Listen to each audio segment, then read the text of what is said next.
주실 말씀은 구약성경 사무엘상 12장 1절부터 18절 말씀까지입니다. 사무엘상 12장 1절부터 18절 말씀까지입니다. 1절부터 5절 말씀까지만 우리 같이 읽겠습니다. 1절부터 5절 말씀까지 같이 읽습니다. 시작. 사무엘이 온 이스라엘에게 이르되 보라, 너희가 내게 한 말을 내가 다 듣고 너희 위에 왕을 세웠더니 이제 왕이 너희 앞에 출입하느니라. 보라, 나는 늙어 머리가 휘어졌고 내 아들들도 너희와 함께 있느니라. 내가 어려서부터 오늘까지 너희 앞에 출입하였거니와 내가 여기 있나니 여호와 앞과 그의 기름 부음을 받은 자 앞에서 내게 대하여 증언하라.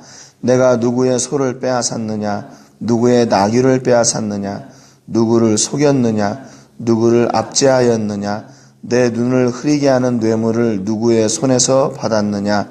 그리하였으면 내가 그것을 너희에게 갚으리라 하니 그들이 이르되 당신이 우리를 속이지 아니하였고 압제하지 아니하였고 누구의 손에서든지 아무것도 빼앗은 것이 없나이다 아니라. 사무엘이 백성에게 이르되 너희가 내 손에서 아무것도 찾아낸 것이 없음을 여호와께서 너희에게 대하여 증언하시며 그의 기름 부음을 받은 자도 오늘 증언하느니라 하니 그들이 이르되 그가 증언하시나이다 하니라. 아멘. 네. 이제 사무엘이 이스라엘 백성들이 그 암몬과의 전쟁에서 승리를 하고 이제 그들이 이제 그 왕이 어떤 제도인가를 이제 첫 번째로 체험을 했죠. 그때 사무엘이 이스라엘 백성들을 길갈로 모아서 나라를 새롭게 하자 그렇게 이야기합니다. 지난번에도 말씀드렸지만 이거 새롭게 한다 그러면 새 것이 이렇게 새로 세워진다 그게 아니라 있던 것이 그 중심이 바뀌어진다 그런 거죠. 그러니까 지금 이스라엘이 새롭게 되는 것은 뭐냐면 그 나라가 사람 위에 세워진 것이 아니라 믿음 위에 세워진 나라다 그거죠. 그러니까 그 다른 나라들하고 다른 거죠. 임금이 있고 또 임금의 제도를 가지고 있지만 다른 나라들은 그 임금이 진짜로 중심이 돼서 임금이 보호하고 하지만 이스라엘의 나라의 그 제도는 뭐냐면 이스라엘의 그 하나님께서 우리의 왕이 되신다 하는 그 믿음 위에 이스라엘이 이렇게 세워졌다 그랬습니다. 그러니까 임금도 이스라엘도 역시 마찬가지로 모두 다 하나님의 뜻 앞에 순종하는 그런 나라가 바로 이스라엘, 새로운 나라가 되는 것이다 라고 말씀을 드렸죠. 그래서 그 백성들 앞에서 사무엘이 이야기를 합니다. 그런데 사무엘이 지금 계속해서 그 왕의 제도를 세워가면서도 그 한켠에는 이게 너희들이 잘못된 일이다라는 것을 계속 이야기하고 있어요. 이건 뭐 사무엘 개인적인 이야기가 아니라 하나님께서 주시는 이야기죠. 그러니까 하나님께서 이스라엘 백성들이 원하는 대로 그 왕의 제도를 세워가지만 그것이 결국 이스라엘에게는 이게 하나님을 배반하는 일이다라는 것을 그 한켠에서는 계속 이야기를 해주고 있습니다. 그래서 오늘 1절에 보니까 사무엘이 온 이스라엘에게 이르되 보라, 너희가 내게 한 말을 내가 다 듣고 너희 위에 왕을 세웠더니 이제 왕이 너희 앞에 출입하느니라. 그래서 왕하고 이제 앞으로 그 하나님께서 그 왕을 통해 이스라엘을 다스릴 그 하나님의 제도가 무엇인지를 이렇게 얘기를 해주는 거예요. 그러면서 지금 2절부터 보면 내가 전에 선지자의 역할을 할 때 너희들에게 가서 억지로 뭘 빼앗은 것이 있든가 아니면 너희를 속인 적이 있든가 내가 너희를 누구에게 이렇게 불법적으로 행한 일이 있더냐 뇌물을 받았더냐 뭐 그런 얘기를 해요. 그러니까 그게 무슨 얘기냐면 앞으로는 내가 그렇게 하나님 앞에서 하나님의 뜻을 따라서 정직하게 일을 감당했지만 너희의 임금들은 그러지 않을 것이라는 것을 지금 암시적으로 이스라엘에게 얘기해 주고 있는 겁니다. 그러니까 이것은 어떻게 보면 사무엘 자신이 야 내가 얼마나 정결한 사람인 줄 알아? 내가 얼마나 깨끗한 사람인 줄 알아? 이게 아니라 그것을 드러내려고 했던 것이 아니라 앞에서 다스리는 사람이 누구의 뜻을 따라 다스리느냐에 따라서 그 길이 달라진다는 것을 보여주는 거죠. 그러니까 사무엘은 지금 철저하게 내가 하나님 앞에서 내가 믿음으로 그리고 또 정직하게 이 선지자의 직분을 감당했다. 그러나 그렇기 때문에 앞으로 세워질 왕도 그래야 된다는 거죠. 근데 만약에 그렇지 않을 때는 이게 너희들에게 오히려 화가 될 것이다 라는 것을 이제 얘기를 해주는 겁니다. 그래서 4절에 보니까 그들이 이르되 당신이 우리를 속이지 아니하였고 압제하지 아니하였고 누구의 손에서든지 아무것도 빼앗은 것이 없습니다. 백성들이 그것을 알았어요. 그것을 알아요. 선지자 그 사무엘이 진짜 하나님의 뜻을 따라서 그렇게 정직하게 행하는구나. 근데 어떻게 보면 앞에 서는 지도자들이 정직해야죠. 바라야죠. 그런데 그것을 갖다가 자기의 공로나 아니면 자기가 이렇게 뭘 이렇게 수도를 하고 내가 뭘 도를 깨닫고 해서 내가 이렇게 정직하다 이렇게 얘기하는 것은 틀린 것이죠. 왜냐하면 하나님께서 그렇게 세워주셨다 고백해야 돼요. 이게 하나님이 다스리는 사람하고 하나님이 다스리지 않는 사람하고의 차이죠. 앞에서 지도자가 정직하고 바라야 돼요. 그런데 그것을 누구의 공로로 돌리느냐? 내 공로가 아니라 하나님의 공로로 돌려야죠. 그래서 사무엘과 같이 그렇게 하나님의 은혜를 입고 하나님의 은혜로 사역하고 그리고 나서 나중에 이 모든 일을 하나님이 이렇게 하셨습니다 라고 백성들 앞에 고백할 수 있는 그런 믿음의 담대함, 또 믿음의 결단, 믿음의 용기가 그 안에 일어나게 되는 거죠. 결국 이스라엘 앞에도 사무엘이 그렇게 말씀을 따라 사는 삶으로 인해서 이스라엘 백성들에게도 그렇게 본을 보여준 거예요. 내가 이렇게 사는 것처럼 너희들도 이렇게 살아야 된다. 그렇게 얘기하는 거죠. 6절에 사무엘이 백성에게 이르되 모세와 아론을 세우시며 너희 조상들을 애굽 땅으로 인도하여 내신 이는 여호와시니 그런즉 가만히 서 있으라. 여호와께서 너희와 너희 조상들에게 행하신 모든 공의로운 일에 대하여 내가 여호와 앞에서 너희와 담론하리라 그랬습니다. 그러잖아요. 지금 사무엘이 다시 하나님을 기억하게 해요. 이스라엘 역사 가운데서 그 중심이 누구냐? 임금이나 아니면 힘센 사람이나 그런 사람들이 아니라 너희를 이제껏 인도하신 거 하나님이시다. 그 이야기를 다시 해줍니다. 그리고 가만히 서 있으래요. 그리고 너희와 담론할 것이다. 이 담론하다는 말은 히브리 말로 샤팟이라는 말인데 이게 재판한다, 심판한다, 또는 간청한다 그런 말이에요. 그러니까 하나님께서 지금 너희가 그렇게 원했던 그 왕의 제도가 어떤 것인지 이거를 내가 심판하겠다 그 말이죠. 근데 다른 번역 성경에는 내가 증거로 제시하게 한다. 또는 내가 너희에게 해줄 말이 있다. 이렇게 좀 이렇게 간곡하게 부드럽게 번역을 했어요. 아무튼 지금 이 왕의 제도에 대해서 또 믿음으로 세워지는 이스라엘에 대해서 지금 마지막 사무엘이 지금 하고 싶은 이야기가 있는 거죠. 그의 말년에. 그래서 8절부터 11절까지 보면 하나님께서 이스라엘 역사 가운데서 역사하시는 그걸 쭉 이렇게 보여주고 있어요. 애굽에서 인도하여 내시고 보호하여 내시고 그들을 치려고 하는 그 이방들로부터 그를 구원하시고 또 이방 신들을 섬겼다가 하나님 앞에 회개하면 다시 응답하시고 그들을 구원하신 하나님. 그러니까 결국 무슨 얘기냐면 하나님은 그 이스라엘의 조상들로부터 지금까지 내려올 때까지 변함이 없으셨다는 얘기예요. 변함없이 이스라엘이 막 흔들리고 또 곁길로 가고 하나님을 배반하고 부인하고 하는 그런 상황 가운데 있었다 했을지라도 하나님은 변함이 없으셨다 그 말이에요. 그런데 왜 너희들이 변했냐 그거죠. 결국에는 하나님을 왜 잊어버렸냐 그렇게 이야기하는 겁니다. 12절에 보니까 너희가 암몬 자손의 왕 나하스가 너희를 치러 om을 보고 너희 하나님 여호와께서는 너희의 왕이 되심에도 불구하고 너희가 내게 이르기를 아니라 우리를 다스릴 왕이 있어야 하겠다. 그렇게 얘기했대요. 결국 하나님을 배반한 거죠. 하나님은 이스라엘을 끝까지 붙드시고 인도하시고 구원하셨는데 그 은혜를 입은 이스라엘이 아니다. 우리는 하나님이 아니라 새로운 왕이 필요하다. 그렇게 얘기했대요. 그래서 지금 사무엘이 얘기하는 것은 변함없으신 하나님. 그러나 그 변함없으신 하나님을 사랑을 받는 요동하는 이스라엘. 이 두 그 사랑을 지금 비교하고 있는 겁니다. 여러분 그렇잖아요. 이게 뭐 비록 이스라엘만 그렇습니까? 우리도 변함없으신 하나님은 계속 우리를 끝까지 사랑하고 계시는데 우리의 마음이 환경에 따라서 또 내가 또 어떤 때는 은혜가 충만할 때는 하나님 감사합니다 그러다가도 은혜가 좀 떨어지기 시작하면 하나님 진짜 계신 거 맞아. 그러니까 결국 우리의 믿음이 언제 드러나게 되나.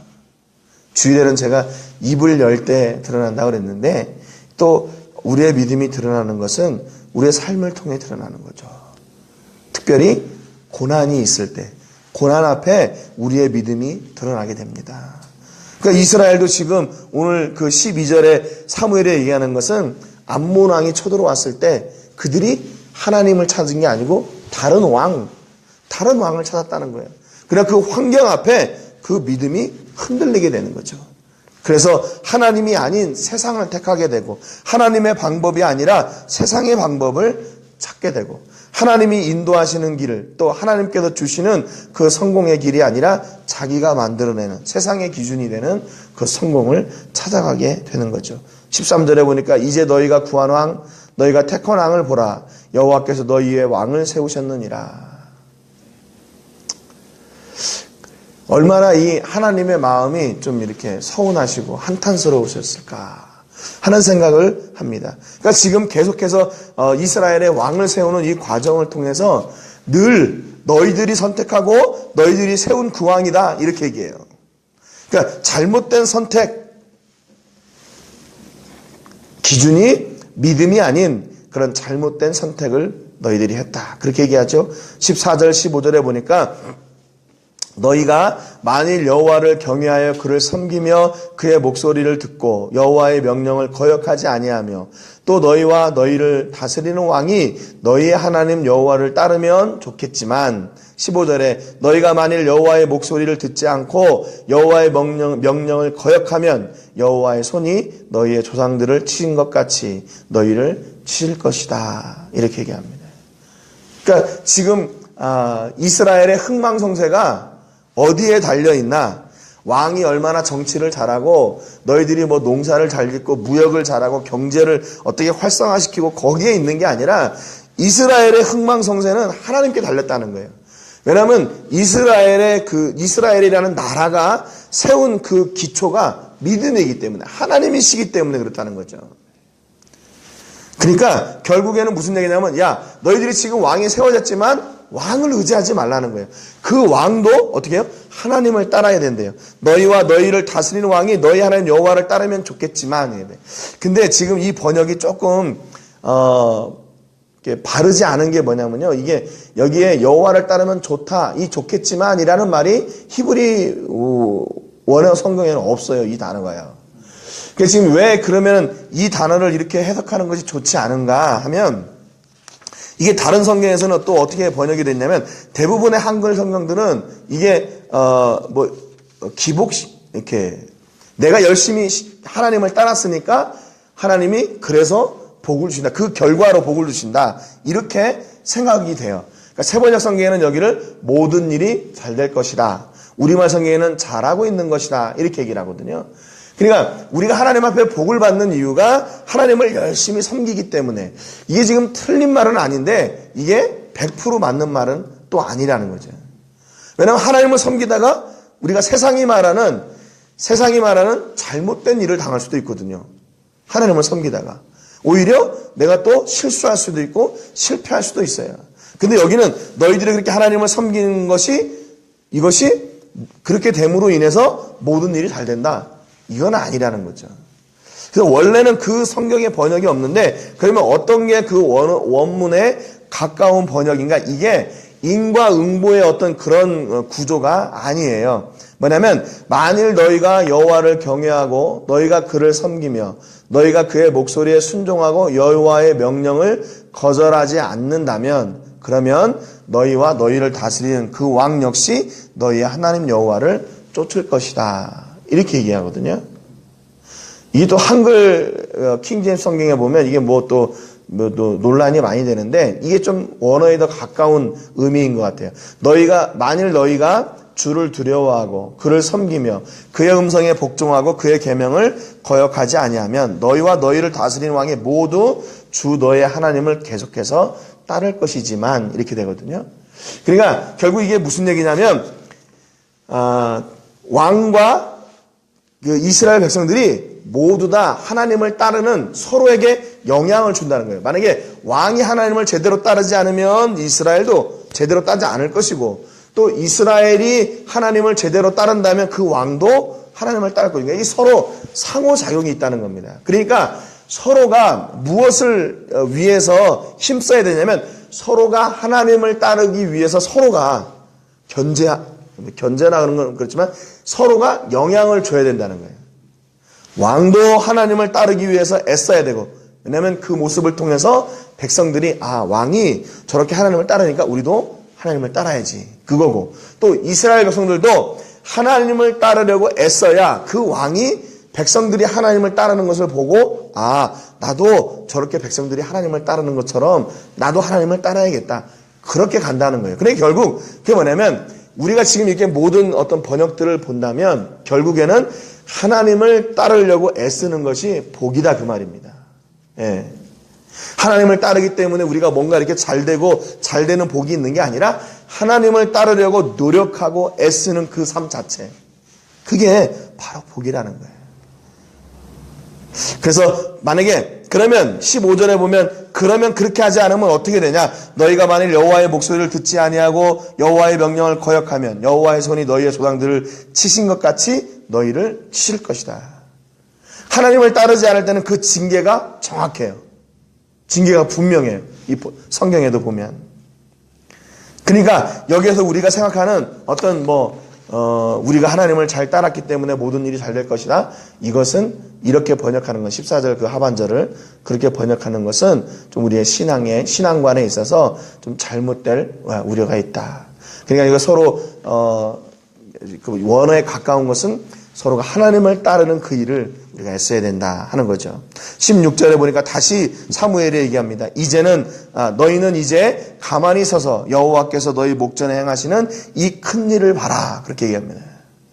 그러니까 그 증거로 사무엘이 이스라엘 백성들 앞에 얘기해 줄 게 있는 거죠. 놀라운 일을 보여주는 게 그게 뭐냐면 17절에 오늘은 밀베는 때가 아니냐 내가 여호와께 아뢰리니 여호와께서 우레와 비를 보내사 너희가 왕을 구한 일 곧 여호와의 목전에서 범한 죄악이 큼을 너희에게 밝히 알게 하시리라 그랬습니다. 그러니까 이 밀베는 때는 언제냐면 이게 비가 안 오는 때예요. 비가 안 오는 때 밀을 타작을 하고 추수를 하는 거죠. 그리고 비가 올 때 씨를 뿌리고 그러니까 비가 오지 않는 때임에도 불구하고 내가 하나님 앞에 구해서 우레와 비가 내릴 것이다. 이게 바로 큰 일이라는 거예요. 큰 일을 볼 것이다. 하나님이 그 일을 얼마나 가슴 아파하시는지 얼마나 그 일을 슬퍼하시는지 너희로 알게 할 것이다. 그리고 나서 18절에 이에 사무엘이 여호와께 아뢰매 여호와께서 그날에 우레와 비를 보내시니 모든 백성이 여호와와 사무엘을 크게 두려워하니라 그랬습니다. 여러분 지금요 이스라엘 앞에 사실 두려울 게 뭐가 있어요? 암몬 자손을 갖다가 다 쳐서 이기고 암몬 자손이 다 뿔뿔이 흩어져 버렸어요. 그리고 그 불량배들을 원수가 풀려고 하다가 사울이 하지 말자 그래서 지금 안 하고 있는 그때거든요. 그러니까 지금 이스라엘 앞에 두려운 게 없는 거예요. 임금도 생겼죠. 그동안에 늘 자기를 공격해오던 그 원수 암몬을 다 몰아냈죠. 두려울 것이 없는 거예요. 그런데 오늘 그 이스라엘이 하나님과 사무엘을 크게 두려워했다고 기록하고 있어요. 그러니까 결국 그 이스라엘이 가지고 있던 힘보다 더 위대한 것은 뭐냐면요. 말씀의 능력이라는 거예요. 말씀의 능력. 사무엘이 하나님 앞에 기도했더니 하나님이 그 사무엘의 음성을 들으시고 그대로 비가 오지 않는 때인데 우레와 비를 내려주셨어요. 그로 인해서 하나님이 얼마나 그 일을 슬퍼하시는지를 말씀하셨고 사무엘은 그 사무엘이 고백한 그 말이 그대로 이루어졌어요. 그러니까 여러분 이 말씀이 능력이라는 거죠. 이스라엘이 가지고 있던 33만의 그 군대 그들이 가지고 있었던 무기 이런 게 힘이 아니라 그 힘보다 하나님의 말씀이 이루어지는 그 역사가 그들 앞에는 큰 두려움이 되게 된 겁니다. 여러분, 그렇기 때문에 오늘 우리에게 하나님께서 주신 그 능력이 뭐냐면요, 바로 이 말씀의 능력이에요. 말씀의 능력.